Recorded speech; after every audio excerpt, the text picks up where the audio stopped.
Hello, my name is Harvey Taylor and this is the HBT Weekly newsletter, which sometimes comes out weekly and sometimes comes out less than weekly. So this week I want to talk to you about something called Oppositional Defiance Disorder, or ODD for short. ODD is one of the many conditions listed in the Diagnostic and Statistical Manual of Mental Disorders published by the American Psychiatric Association. Now, the reason I ended up looking up diseases, if you like, or mental disorders in the DSM is because there was an incident last week with my son at school. He was asked to tuck his shirt in by a lunchtime supervisor, then by a head lunchtime supervisor, then by his form teacher, and finally by the head teacher, and he successively refused to do so at each juncture, which resulted in him ending up outside the head teacher's office, sitting there for an hour and 45 minutes on a kind of standoff while she said, you have to tuck your shirt in, and he refused. And finally she caved in and phoned me.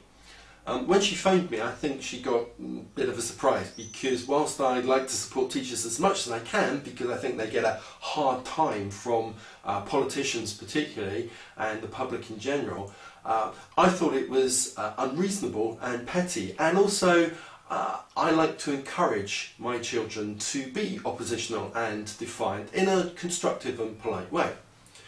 So anyway, we had a discussion, and then I talked to my son when he came home from school, and we agreed that, providing he wasn't rude, that he should go on standing his ground.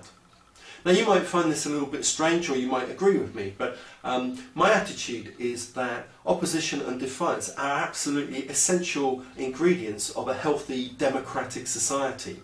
In fact, suppressing opposition and defiance and trying to have children sitting in a classroom silently learning things which are being installed in their minds by the teacher, to my mind, just doesn't work.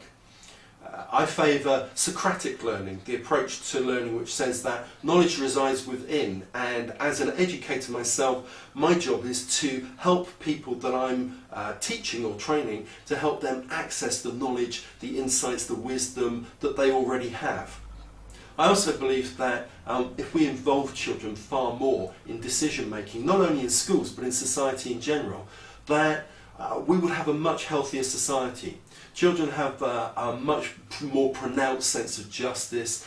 They have fresh minds, they're uninhibited, they're willing to experiment, and they don't understand, by and large, until it's drummed into them, all the kind of petty conventions, all the do's and don'ts that really don't have any relevance in terms of a healthy, positive and democratic society and community.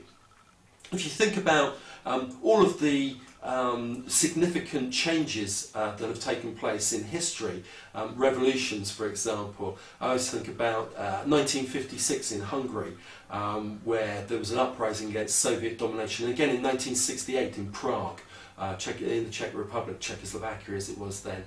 Most of the people out on the streets then were students. If you think about Soweto and the anti-apartheid movement, most of those people who were protesting and being shot in Soweto were children. The same is true in the Palestinian conflict now. The same was true in the Warsaw Ghetto when the Nazis destroyed the Jewish uprising. It was children, by and large, young people, who were in the forefront of the opposition, of the defiance. So I think this is a good thing. I think it's good that children are oppositional and defiant, and that we should encourage them to be so. So my plan is to invoke a global pandemic, seeing as, you know, that seems to be a kind of popular pastime these days, with swine flu, AIDS and all kinds of other things, recession, doom and gloom. So let's have a global pandemic of oppositional defiance disorder. Then we can have more people standing in front of Chinese tanks in Tiananmen Square. We can have more people standing up to oppression and injustice, and we can also start to learn a little bit from our kids about what's right and what's wrong.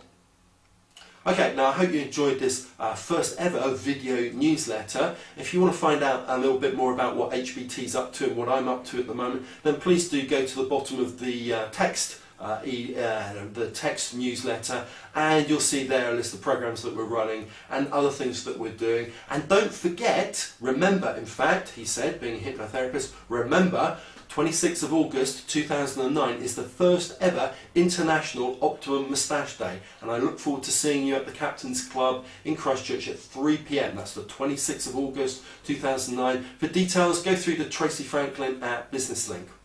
Okay, bye.